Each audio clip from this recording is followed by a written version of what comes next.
eu gravando. Então vamos lá, pessoal. Tema da nossa aula de hoje, só para fazer uma recapitulação, e aí aqueles que chegaram depois, vou deixar o chat aqui, ó. Vou deixar o chat aberto e vou deixar a página aberta dessa forma, se vocês não se importarem. Então, o tema da nossa aula de hoje é a questão da escravidão no Brasil. Tema muito recorrente na prova do Enem, certo? Bom, tínhamos tipos de escravos no Brasil. Dois tipos de escravos especificamente. Nós tínhamos a escravidão indígena no Brasil, ou seja, a população nativa que era capturada, né, pelos senhores, pelos portugueses que vinham trabalhar no Brasil e transformavam a população nativa em escrava. Apenas 5% de todos os escravos que trabalharam no Brasil eram indígenas, até porque tinha toda a resistência das missões jesuíticas, a resistência da própria coroa portuguesa, que não queria escravidão indígena no Brasil, porque ganhava muito dinheiro comercializando os escravos africanos. E 95% dos escravos que trabalharam no Brasil eram escravos de origem africana, vindo principalmente ok? Vindo principalmente do sudoeste da África, naquela região ali de Guiné-Bissau, Angola, Cabo Verde, Ilha da Madeira e assim por diante. Por que a região do sudoeste da África? Porque lá eles já tinham experiência com cana, primeiro ciclo econômico do Brasil, e lá eles também já tinham experiência com a mineração, segundo ciclo econômico adaptado em território brasileiro. Até aqui tudo bem?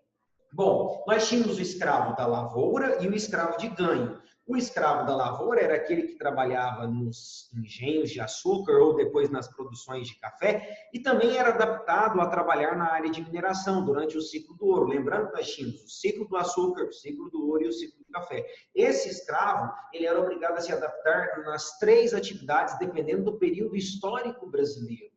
Esse escravo vivia nas fazendas, viviam nas senzalas, trabalhavam de 12 a 16 horas por dia, de forma extremamente desumana. E o escravo de ganho, que era aquele escravo que trabalhava na cidade e recebia algo em troca do seu trabalho. O senhor recebia o seu salário, geralmente sapateiro, alfaiate, pedreiro, o senhor recebia o seu salário, em contrapartida dava uma parte para esse escravo que vivia na cidade, livremente, caminhando pela cidade, tendo família, inclusive.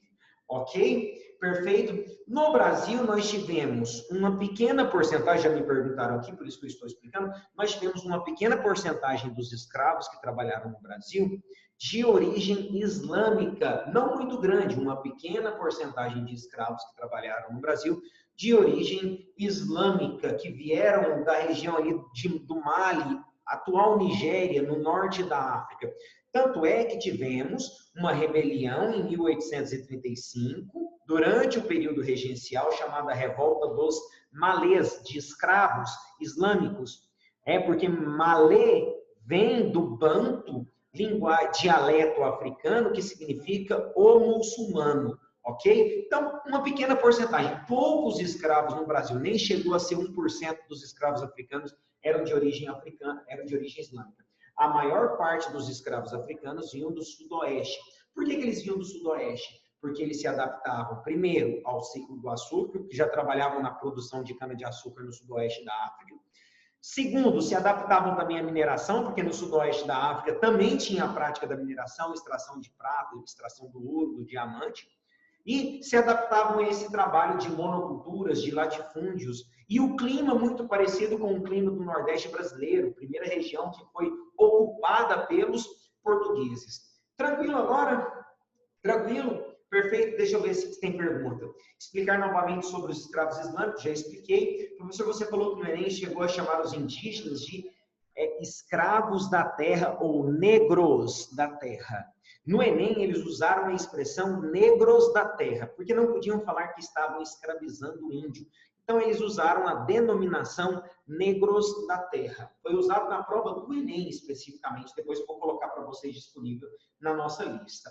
Show de bola, gente! Estima-se que aproximadamente 4 milhões de africanos foram traficados para o Brasil desde o início da colonização até a criação da Lei Áurea. Estima-se que 4 milhões. de escravos foram traficados. A maioria da região sudeste da África, porque de fato já conheciam as atividades e os ciclos econômicos que foram adaptados no Brasil, porque já trabalhavam com isso lá no continente africano, ok? Então, os trabalhos eram os trabalhos de produção de cana, no engenho, construção das cidades, das ruas, dos muros, das casas, eles também trabalhavam, acabei não colocando, mineração e produção de café. Coloco de vermelho em destaque, trabalhos exaustivos, totalmente desumano. Por isso que existia resistência, sem dúvidas, isso é indiscutível.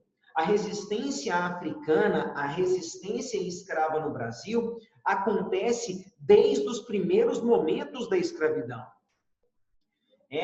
Antigamente, os livros mais positivistas, mais tradicionalistas, conservadores, muitos livros e muitos historiadores chegaram a afirmar que os negros se adaptaram e acostumaram com a escravidão negativa.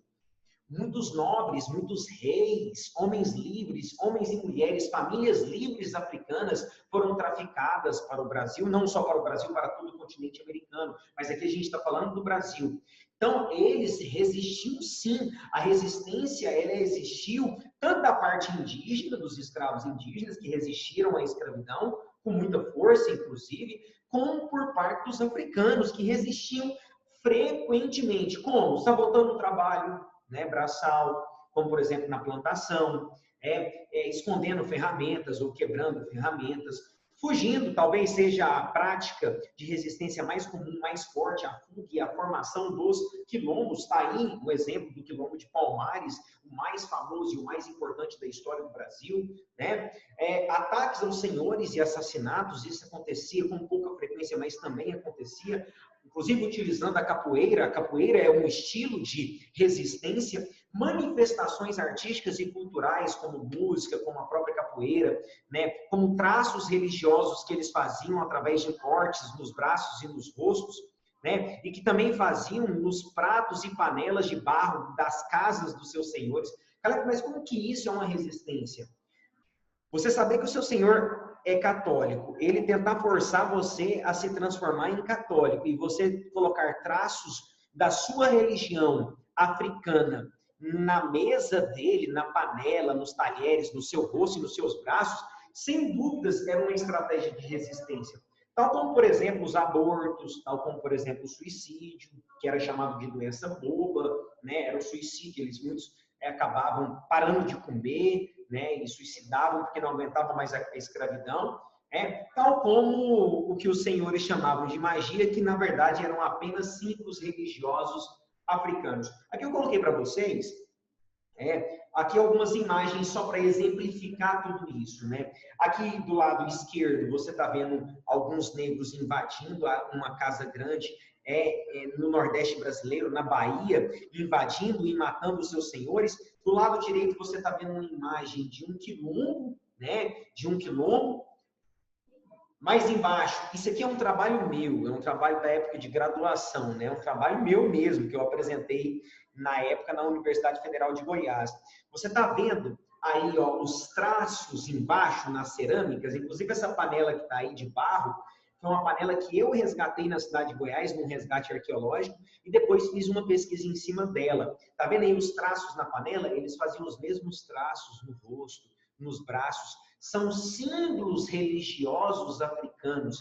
E era utilizado, sim, como uma resistência, porque eles eram proibidos de simbolizar ou praticar as suas religiões africanas no Brasil. Eles resistiam dessa forma. Olha que foda! Faziam tatuagens com cortes que transformavam em queloides no rosto, nos braços, no corpo inteiro.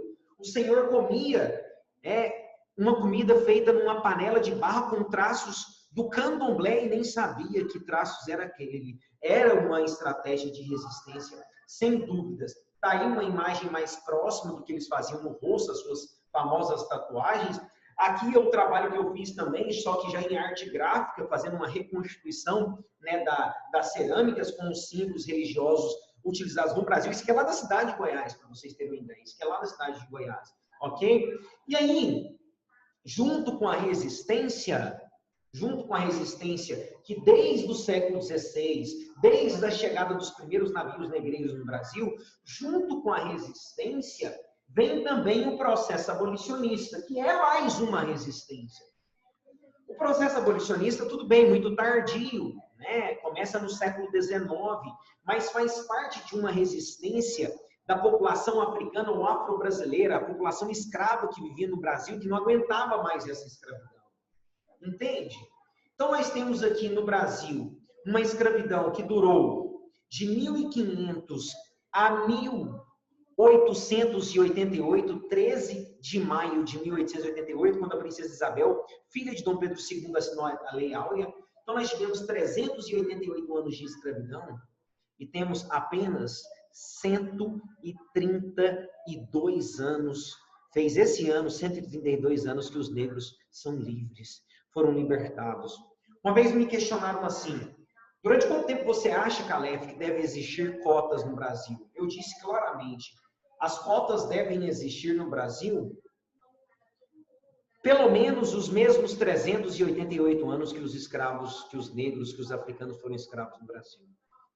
Porque mesmo após a criação da Lei Áurea, a população africana, e é tema da nossa aula da semana que vem, a população africana foi excluída, foi massacrada, foi marginalizada.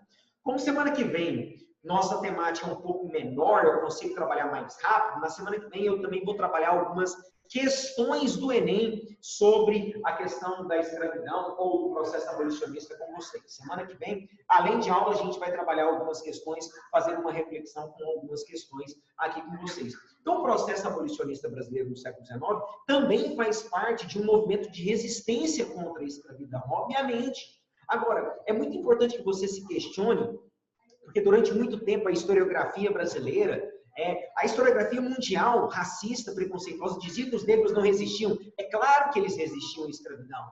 Muitos deles eram nobres, reis na África e foram transformados em escravos no Brasil. E é claro que eles resistiam a essa escravidão. E o processo abolicionista é mais uma resistência. Ou você acha que esse processo abolicionista só aconteceu no Brasil por parte da população branca, juntamente com o processo de embranquecimento da população brasileira? De jeito nenhum. Tanto é que eu coloquei aqui no processo abolicionista brasileiro, no século XIX, a primeira característica que eu coloquei para vocês foi a resistência dos escravos, como, por exemplo, a formação dos quilombos, as fugas coletivas, os ataques aos senhores, né, de escravos. Isso era muito frequente. Então, desconstrói essa ideia de que o escravo era passivo. Ele não era passivo, ele era resistente à escravidão, indiscutivelmente. Agora, no século XIX, nós também tivemos muitos ex-escravos, ou homens que nasceram livres, mas que eram filhos de ex-escravos, que tinham engajamento contra a escravidão. Como assim engajamento? Formaram em direito, formaram em engenharia, formaram em algum curso superior. Era muito raro isso, mas isso acontecia também. E aí eu dei o exemplo do ex-escravo Luiz Gama. Luiz Gama, ele foi ex-escravo no século XIX, formou-se em direito e, como advogado, defendeu a libertação de dezenas de escravos no Brasil, baseado na lei do ventre livre, né? Depois baseado na lei do sexagenário. Luiz Gama foi um negro ex-escravo que lutou exageradamente contra a escravidão no Brasil. Então, nós tínhamos um engajamento muito forte da população negra, da população africana, da população escrava, da população livre, da população liberta no Brasil, que lutava, sim, indiscutivelmente contra essa escravidão. Existia esse engajamento. Uma pressão externa muito forte também, obviamente, né? Essa pressão externa vinha da Inglaterra. Eu costumo dizer que a Inglaterra, durante o século XVII, foi o país que mais lucrou. Repito, foi o país que mais lucrou vendendo escravos durante o século XVII, século XVI, mas principalmente no século XVII. E, de repente, no século XIX, depois da sua primeira e segunda revolução industrial, a Inglaterra começa a combater a escravidão, é porque ela era boa samaritana, porque ela queria o fim da escravidão de jeito nenhum. A ideia de combater a escravidão por parte da Inglaterra era aumentar o seu mercado consumidor, já que ela passava por um processo industrial e ela precisava muito de mercado consumidor para sua produção têxtil.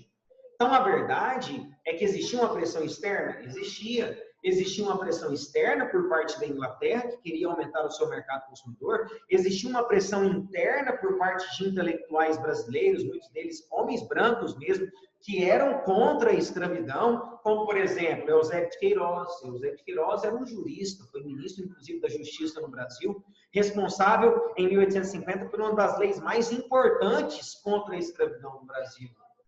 Eusébio de Queiroz, próprio José Bonifácio, não sei se vocês sabiam, não sei se algum professor já citou isso para vocês, mas José Bonifácio é considerado um dos primeiros abolicionistas brasileiros, um dos primeiros homens que já pensavam no fim da escravidão dentro do Brasil. Joaquim Nabuco e o próprio Luiz Gama, repetindo Luiz Gama, que para mim foi um dos grandes guerreiros, porque era ex-escravo, formou-se em direito e, através da sua capacitação em direito, poderia viver uma vida de luxo, mas não, lutou pela libertação de muitos escravos no Brasil durante a segunda metade do século XIX. Então, nós tínhamos várias pressões, várias resistências aqui no Brasil. A escravidão não era passiva, não era aceita pelos negros, não era aceita pelos escravos, a escravidão não era passiva. Nós tínhamos, então, repetindo, a resistência dos escravos, o engajamento de muitos negros ex-escravos que acabaram se formando e lutando contra a escravidão, as fugas coletivas, a formação dos quilombos, né? O encorajamento da população negra no século XIX, que, influenciada pelas ideias de liberdade mesmo, iluministas de liberdade, começam a lutar pela sua libertação, pelos seus direitos. Os intelectuais brasileiros, a pressão interna, a pressão externa da Inglaterra, e, por último, obviamente, não menos importante, mas, por último, as leis abolicionistas. Você sabe o que eu questiono muito? Muitos professores de história, e assim, cada um tem uma estratégia, obviamente, mas muitos professores, e até livros de história, eu vejo muitos livros de história, trabalhando o processo abolicionista a partir das leis, né? Trabalha o processo abolicionista a partir das leis. O processo abolicionista não é a partir das leis. Se você parar para analisar, o processo abolicionista vem desde a resistência. A resistência veio desde o início da escravidão. A população nativa, chamada de indígena, já resistia, a população africana também resistia, e no século XIX isso se consolidou mais, isso se fortaleceu mais. E isso se fortaleceu, essa pressão dos intelectuais, essa pressão dos republicanos, essa pressão dos abolicionistas, essa pressão dos negros, as fugas constantes. A ideia do Dom Pedro II também iniciar um processo de embranquecimento da população brasileira, e isso aconteceu, isso foi real na segunda metade do século XIX, com o processo imigratório, né, o processo de imigração europeia no Brasil. Tudo isso fez com que o próprio governo iniciasse a criação das leis abolicionistas. E aí, dentro das leis abolicionistas, né, é interessante porque qualquer pesquisa que você vai fazer na internet, ou nos livros de história, aparecem apenas as 4 mais importantes, né? Lei Eusébio de Queiroz, Lei do Bento Livre, Sexagenária e Lei Áurea. Mas aqui eu fiz questão de colocar 3 leis antes. Eu gostaria muito que vocês fossem sinceros comigo. Sejam sinceros comigo aí, vai, manda ver. Sejam sinceros. Quantos de vocês aí, fala, eu conhecia, quantos de vocês já conheciam as 3 primeiras leis? As 3, não pode ser só a Bill Aberdeen, não. As 3 primeiras leis. Quantos? Quantos de vocês já conheciam, já tinham estudado? É interessante porque, geralmente, nos livros de história, eles começam ou pela lei Bill Aberdeen ou pela lei Eusébio de Queiroz. Eu gosto sempre de começar pela lei de 1827. A lei de 1827 ela foi fundamental. Em 1827, logo após a nossa independência, a Inglaterra só reconheceu a nossa independência após a renegociação do Pacto de Comércio e Amizade, né, também chamado de Comércio e Navegação. A Inglaterra só reconhece após a renovação do Pacto de Comércio com o Brasil.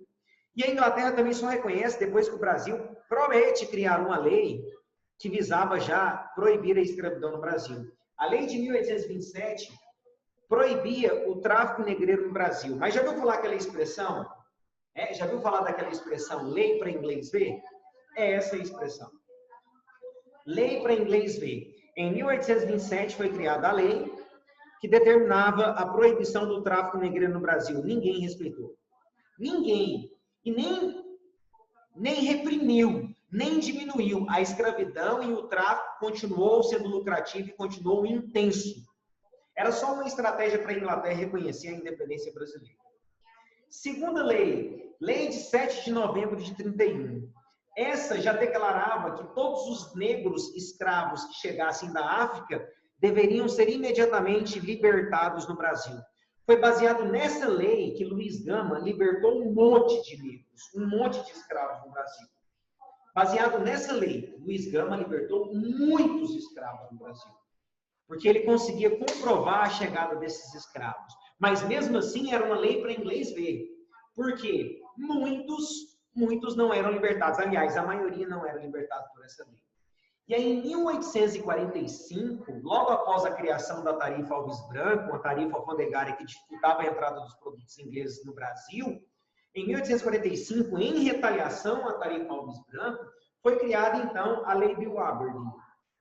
Uma lei britânica, uma lei inglesa, não regia no Brasil, mas que proibia o tráfico negreiro no Atlântico e permitia à marinha inglesa combater a escravidão no Atlântico, combater o tráfico no Atlântico. Para você ter uma ideia, tanto que não existia uma preocupação com os negros, com os escravos. A marinha inglesa tinha autorização de afundar um navio que estivesse transportando escravos e que tentasse fugir. Percebe que eles não estavam preocupados com o escravo, que morreria se o navio fosse afundado, mas sim em aumentar o seu mercado consumidor e promover uma retaliação à criação da tarifa Alves Branco no Brasil. A Lei Bill Aberdeen era uma lei inglesa que proibia a escravidão, ou melhor, o tráfico negreiro no Atlântico, permitindo a Inglaterra, a marinha inglesa, o governo inglês fiscalizar, inclusive, afundar os navios que estavam traficando negros pelo Atlântico. Ok? E aí sim, chegamos nas 4 principais leis abolicionistas brasileiras. Né? A Lei Eusébio de Queiroz recebe esse nome porque foi criado pelo jurista, foi também ministro da Justiça brasileiro, Eusébio de Queiroz. Essa era uma lei brasileira que proibia a chegada de escravos africanos no Brasil. Inclusive, determinava que o Exército e a Polícia Brasileira deveriam fiscalizar os portos para que, então, os escravos não fossem traficados no Brasil. Quais as consequências tanto da Lei Bill Aberdeen como da Lei Eusébio de Queiroz? Que as outras duas primeiras foi mais para inglês ver. Quais as consequências dessas duas leis? Nós temos o aumento do preço dos escravos, o aumento do preço dos escravos, porque agora era mais arriscado traficar escravos pelo Atlântico, e o fortalecimento do comércio interno, interprovincial e intercontinental. Algumas ilhas, por exemplo, no Caribe, vendendo escravos aqui no Brasil. Então, nós temos o aumento do comércio interprovincial, intercontinental, que não era proibido, e o aumento do preço dos escravos. E a chegada dos primeiros navios de imigrantes, porque o escravo passou a ser exageradamente caro no Brasil. Para te falar bem a verdade, eu sempre faço essa reflexão em sala de aula, a mão de obra escrava africana sempre foi cara no Brasil. As pessoas têm ideia de que era barata, não, sempre foi cara no Brasil. Só que no século XIX, após a criação da Lei Bill Aberdeen e a Lei Eusébio de Queiroz, ficou ainda mais caro. Porque traficar escravos era perigoso. Inclusive, quando eles avistavam os navios ingleses, amarravam os escravos em correntes e jogavam no mar, matando todos os escravos. Próxima lei, depois da Eusébio de Queiroz, né? Lei do Ventre Livre. 1871, determinava que todo filho de escrava que nascesse no Brasil a partir dessa data, quando completasse 18 anos, deveria ser libertado. Você sabe qual é o problema? Se você somar 18 com 1871, vai dar 1879. Então, sabe quantos escravos foram libertados através da lei do ventre livre? Nenhum. Porque suas mães eram escravas, viviam nas senzalas e eles acabavam vivendo na senzala até completar 18 anos. E aí trabalhavam, eram castigados, eram massacrados da mesma forma como os demais escravos. Então, essa lei também não teve tanta função no Brasil. Agora, a partir da lei do sexagenário, aí nós temos uma atuação mais forte. A lei do sexagenário determinava que todo escravo acima de 60 anos deveria ser libertado. Porém, tinha uma prerrogativa que o senhor poderia explorar a mão de obra desse escravo por mais 5 anos, ou seja, 65 anos ele deveria ser libertado. Mas muitos senhores de escravos eram humanos e já tinham uma relação longa com os seus escravos. Inclusive, muitos davam a carta de alforria para os seus escravos quando ficavam mais velhos. Então, muitos libertavam os escravos a partir de 1885, quando eles completavam 60 anos. Mas o normal era 65 anos. Ok? E aí, por último, obviamente, né, a mais famosa, a Lei Áurea, assinada pela princesa Isabel, filha de Dom Pedro II, né, tem até a musiquinha, Princesa Isabel se amarrava num negão, fumou um baseado e aboliu a escravidão. Eu sou vampiro doidão. Né? Bom, a brincadeira à parte, a princesa Isabel, filha de Dom Pedro II, Dom Pedro II estava em Portugal, porque estava fazendo um tratamento médico, princesa Isabel, né, assinou a Lei Áurea no dia 13 de maio de 1888, abolindo a escravidão no Brasil. Detalhe. Brasil foi o último país a abolir a escravidão no mundo. E aí surge o enorme problema. A escravidão foi abolida. A maior parte dos negros não queriam ficar nas senzalas, nas fazendas, porque relembravam todo o sofrimento dos seus antepassados, ou o seu próprio sofrimento nas senzalas e nas fazendas. Então, a maioria deles saíam das fazendas após serem libertados. E aí vem um processo enorme de marginalização desse negro, que não foi inserido na sociedade brasileira. Literalmente, não foi inserido na sociedade brasileira. Ok? Alguma pergunta, gente? Alguma pergunta? Qual era a real intenção da Isabel? Na verdade, a princesa Isabel não tinha intenção alguma. A Lei Áurea já seria assinada pelo próprio pai dela, Dom Pedro II, se ele estivesse no Brasil. Ela não era uma boa samaritana, né? A verdade é que assim, a família real, ela tinha já a ideia abolicionista, tanto é que as leis tinham autorização da família real. Eles já tinham a ideia abolicionista. Inclusive, Dom Pedro II já tinha iniciado lá atrás o processo de embranquecimento da população brasileira, né? Agora, ela não tinha uma intenção de... Parece que eu mexi no cabo da internet aqui. Não sei se caiu, gente. Se caiu, vocês me avisem, tá? Se travou aí, vocês me avisem. Mas parece... tinha uma intenção dela de abolir ou ficar famosa na história? Não. Ela só assinou a Lei Áurea porque o pai dela estava viajando para Portugal fazendo um tratamento médico. Ok? Beleza? O que os negros fizeram para sobreviver? Trabalharam, marginalizados, favelizados, trabalharam, sapateiros, construtores, alfaiates. Tema da nossa aula da semana que vem, Letícia. Tema da nossa aula da semana que vem. Vou trabalhar todo o processo, toda a existência e sofrimento dos negros pós-fim da escravidão. Processo de marginalização, favelização, exclusão, a ausência de uma reforma agrária, de uma reforma educacional, tema da nossa aula da semana que vem.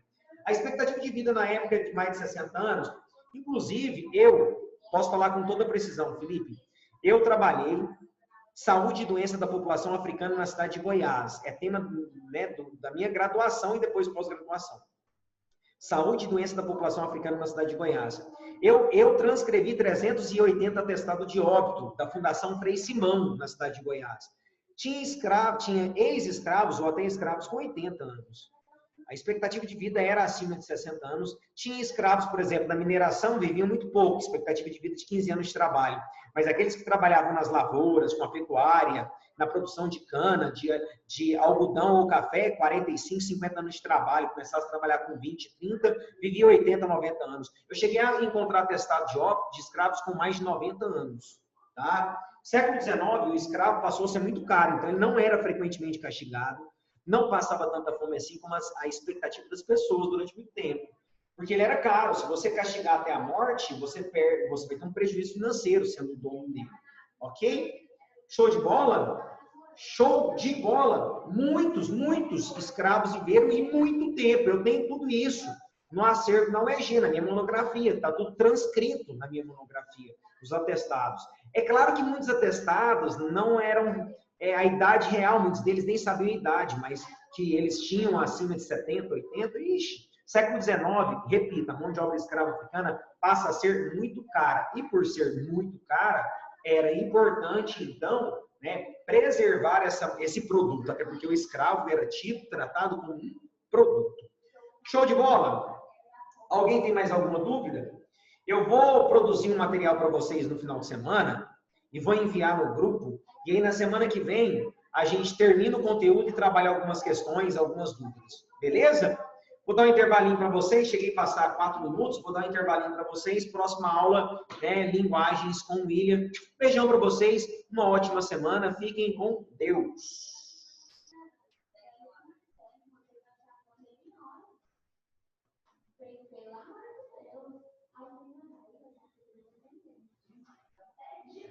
Valeu, Yasmin. Obrigado, viu?